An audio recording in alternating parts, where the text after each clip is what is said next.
Il y a des objets qui vont bien plus loin que leur simple utilité. Des objets qui ne sont pas seulement faits pour servir, mais pour dire quelque chose. Rolex, ce n'est pas juste une montre.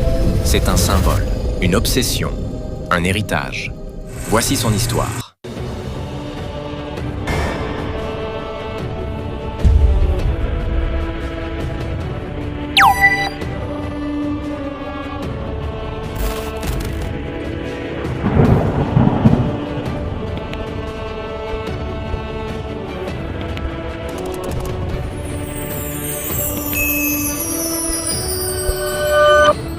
Londres, 1905.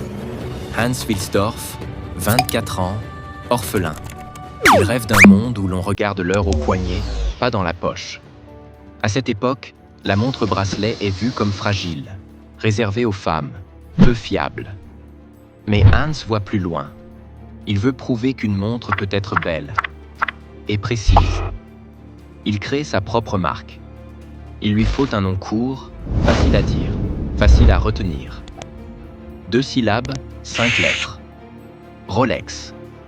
En 1910, Rolex devient la première montre-bracelet certifiée chronomètre. En 1926, elle crée un choc. La Rolex Oyster, première montre étanche au monde.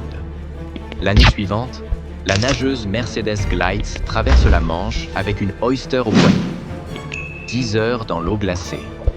Et la montre marche encore. En 1953, Sir Edmund Hillary grimpe au sommet de l'Everest. En 1960, Jacques Piccard plonge à plus de 10 000 mètres sous la mer. Rolex est toujours là, intacte. En 1963, la mythique Daytona arrive, pensée pour les pilotes. Paul Newman en fera une légende. Des présidents, des artistes, des champions, des explorateurs. Tous ont porté une Rolex. Pas pour frimer, mais pour ce que ça représente. Une Rolex, c'est un passage, un signe silencieux. J'ai réussi, j'ai réussi.